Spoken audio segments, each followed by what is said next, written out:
Finishing up morning routine, getting ready for, it's Bijou barking. Getting ready for 2 Zoom follow-ups.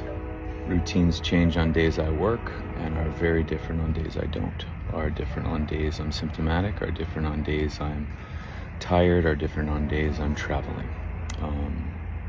Back to routines, but that's not what this video is about. I want you to picture something. I've done this before. I did this video maybe 4 years ago, but I want to do this updated version on it. So I want to paint a picture in your minds, and I want you to see something. So either close your eyes or stop what you're fucking doing and listen to this, because it's a part of a picturing, fantasizing.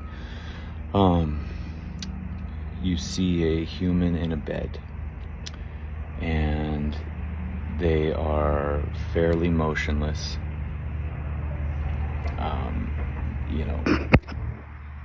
moving maybe hands and feet and arms, not much movement,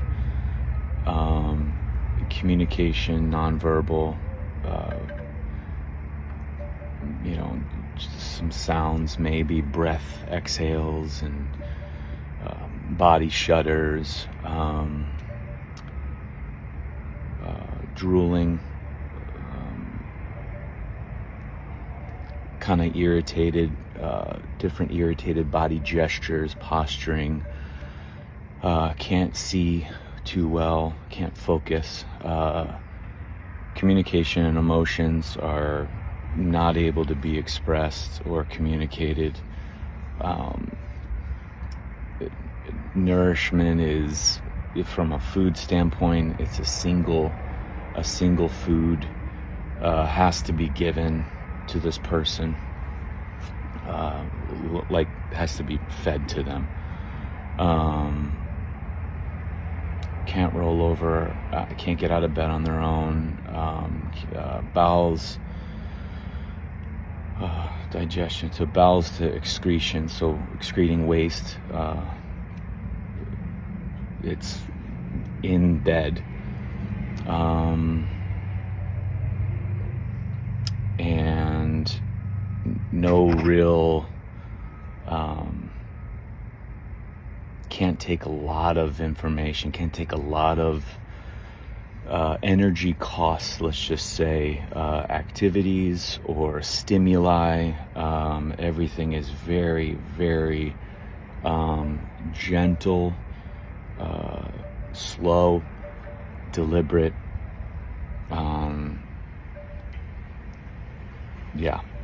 Okay, so you've pictured in your mind what I just sculpted for you.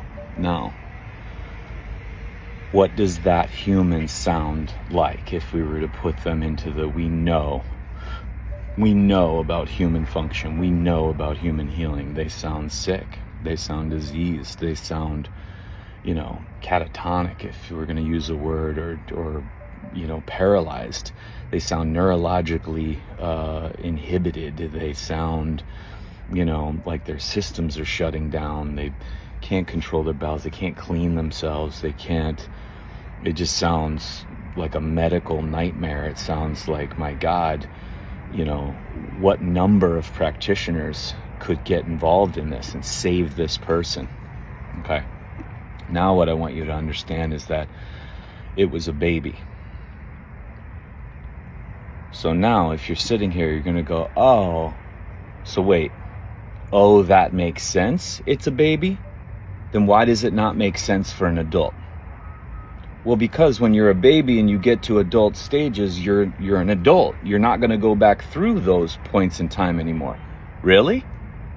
This is the problem. This is one of the biggest problems with all of medicine, is that we have body responses that we've already established as perfect, but somehow at some point in time we're going to point fingers and go, oh my God, what's wrong with you? Holy shit, that needs to be corrected. No way can you be doing that as a 50-year-old, 60-year-old, 35-year-old.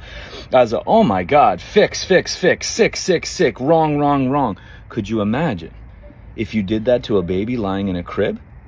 Oh, what's wrong with you? Why don't you roll over, baby? Why don't you use your words, baby? Oh, are you traumatized, baby? Why don't you feed yourself, baby? What diet do you need, baby? Communicate your needs, baby. Oh, you don't feel safe? Are you traumatically... We would never in a million fucking years do that. Instead, we're... Hey, hi. Oh my God, you're so beautiful. Oh, look at you. What are you discovering? What are you learning right now? We're like staring into their eyes, wondering what the fuck is going on. We're going, oh my God, I can't imagine what you're gonna be. This is so crazy. What are you gonna turn into? Where are you gonna take this life? Why the fuck does that stop at infancy and it doesn't continue as an adult? Because here's the truth about symptoms and injuries. Challenge this.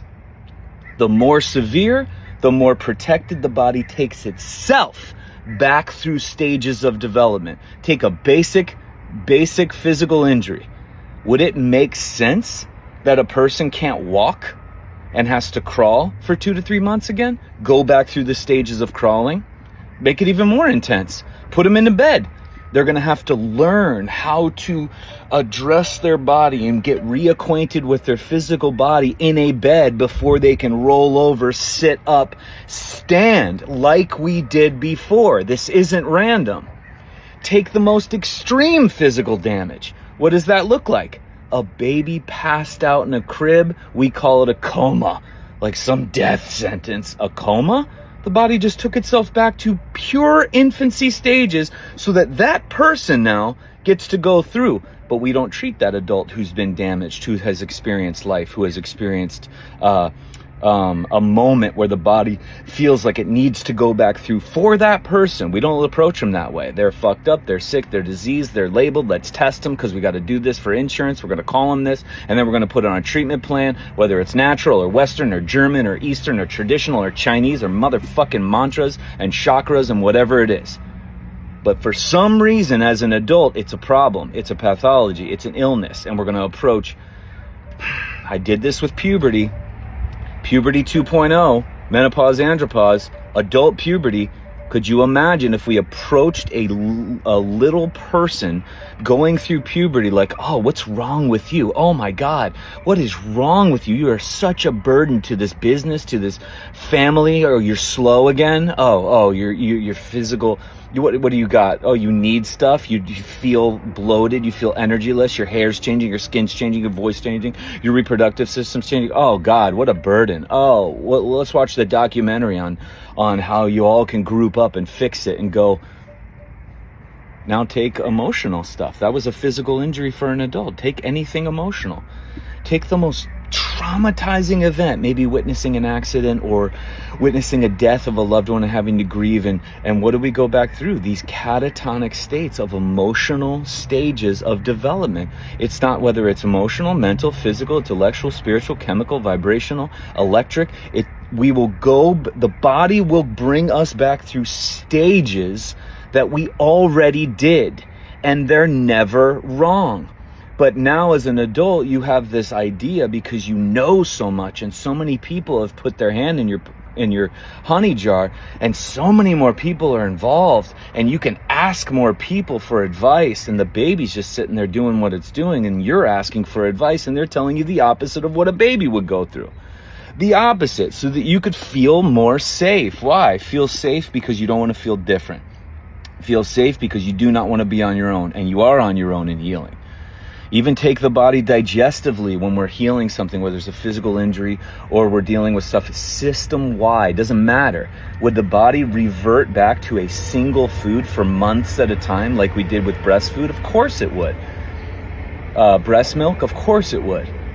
So again, if in this analogy we wouldn't say anything different when it's an infant developing, but if it's an adult developing and having to go back through those stages, why is it all of a sudden pathology? Something to think about and something for you to look at in yourself, and then as you look at others. That's a big one, man. Very powerful, because again, how would you approach a baby and hold them and look at them? Or if you were going back through these stages, that's again, I in the last 2 years have had to go back through crawling stages of a lot of things. I don't doubt it. I don't stop it. I don't get in its way. Go back through. Fine. Let's crawl. Let's learn. I can't wait, because crawling is fucking hard.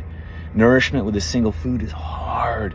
Committing to this as an adult is hard. That's the point. It has to be the struggle. It has to be work. It has to be sacrifice. It has to be soft. It has to be graceful. It has to be protective.